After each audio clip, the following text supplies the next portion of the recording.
Hello guys, ஆக்சுவலாக morning வந்து சேடாக ஸ்டோரி போட்டிருந்தப்போ நிறைய பேர் என்னாச்சிக்கா அப்படின்ற மாதிரிலாம் கேட்டிருந்தேன். நிறைய பேர் கேரிங்கோட இப்படி தாக்கா இருக்கும், அதுக்கப்புறம் ஓகே ஆயிரும்னு சொன்னீங்க. ஸோ எனக்கும் அப்படிதான். எனக்கு என்ன நடக்குது என்ன ஆகுதுன்னே தெரியல. ஆக்சுவலாக 3 months ஏன்க்கா வீடியோ போடாமல் இருந்தீங்க அப்படின்னு சொல்லிட்டு நிறைய பேர் கொஸ்டின் கேட்டிருந்தீங்க. அது இந்த வீடியோவில் சொல்கிறேன். ஸோ 5th month ஃபைனலி வந்துட்டு ப்ரெக்னன்சி ஜேர்னியில் கம்ப்ளீட் ஆகுது. ஆக்சுவலாக அந்த 5th month முன்னாடி ஃபர்ஸ்ட் மந்த்லேருந்து நான் எவ்வளோ கஷ்டப்பட்டேன்னு சொல்லிட்டு இப்போ நினச்சா கூட எனக்கு அவ்வளோ கஷ்டமாக இருக்குது. ஏன்னா நான் வந்துட்டு அவ்வளோ கஷ்டப்பட்டேன். சேம் டைம் நிறைய பேர் ரிக்வெஸ்ட் மெசேஜ்லையும் கேட்டிருந்தீங்க என்னாச்சிக்கா அப்படின்னு சொல்லிட்டு. ஸோ வந்து ஃபர்ஸ்ட் மந்த்லேருந்து 4th month வரைக்குமே நான் வந்து டீஹைட்ரேஷன் ஆகிட்டேன். ஸோ வந்துட்டு தண்ணி சுத்தமாகவே பாடியில் இல்லாமல் எது பார்த்தாலும் எது சாப்பிட்டாலுமே வாமிட்டிங் அந்த மாதிரியே இருந்துச்சு. ஈவன் யார் என்கிட்ட வந்து பேசினா கூட எனக்கு சுத்தமாக பிடிக்காது, கோவப்படுவேன், அந்த மாதிரியே இருந்துச்சு. ஸோ சுத்தமாக ஃபோனை என்னால் வந்து எடுத்து ஹேண்டில் பண்ண முடியலை. ஸோ நிறைய கால் கூட வந்துருந்துச்சு எனக்கு.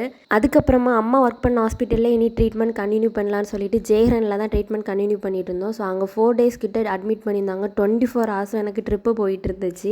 சேம் டைம் ஆஃப்டர் டிஸ்சார்ஜ் ஆன அப்புறமும் எனக்கு ஒரு வாட்டிக்கு 2 வாட்டி வாமிட் எடுத்தேன்னா ட்ரிப் போட சொல்லிட்டாங்க. அந்த மாதிரி ஆயிட்டேன் கண்டிஷன். இதனால தான் 4 months என்னால் கண்டினியூஸாக வீடியோ போட முடியலை. இப்போ எனக்கு ஓரளவு எல்லாமே ஓகே ஆயிடுச்சு. நல்லா சாப்பிட்றேன், தண்ணி நிறைய குடிக்க முடியுது என்னால். 6th month செக்அப் காண்டி தான் அன்னைக்கு ஹாஸ்பிட்டலே வந்தோம். ஆனால் ஆக்சுவலாக மார்னிங்கே எனக்கு ஒரு மாதிரி இருந்தனால வாமிட்டிங்காக தான் இருந்துச்சு. பட் இன்னைக்கு ஹாஸ்பிட்டல் போய் ஆகணும்னு சொல்லிட்டு வந்தோம். வந்ததுமே பிபி எல்லாமே செக் பண்ணாங்க. எல்லாமே நார்மலாக தான் இருக்குன்னாங்க. டாக்டரையும் பார்த்துட்டு அதுக்கப்புறம் ஒரு பிளட் டெஸ்ட் கொடுத்தாங்க. அதையும் கொடுத்துட்டு அப்புறமாட்டு வீட்டுக்கு கிளம்பிட்டோம். ரொம்பவே டைம் ஆயிட்டனால எனக்கும் பசி எடுக்க ஆரம்பிச்சிட்டு. ஸோ எதை வேணால் அடைக்கிறல, அந்த பசியை மட்டும் அடக்கவே முடியாது. ஸோ அப்பா வந்துட்டு பக்கத்தில் இருக்க ஹோட்டலில் தயிர் சாதம் தான் வாங்கி கொடுத்தாங்க. அதுக்கப்புறம் சாப்பிட்டேன். ஆனாலுமே கண்ட்ரோல் ஆகலை. ஸோ வந்துட்டு அப்புறம் ஒரு இளநீ குடித்தோம். ஸோ அடிக்கிற வெயிலுக்கு வந்துட்டு தண்ணி நிறையவே குடிக்கணும் அப்படின்னு சொன்னாங்க. ஸோ இளநீ தான் இப்போதைக்கு நான் வந்துட்டு கண்டினியூஸாக எடுத்துட்டு இருக்கேன். ஸோ அதுவும் வீட்டுக்கும் கொஞ்சம் வாங்கிட்டு அதுக்கப்புறம் வீட்டுக்கு போயிட்டோம். ஸோ இன்னொரு வீடியோவில் பார்க்கலாம். டாடா பாய்.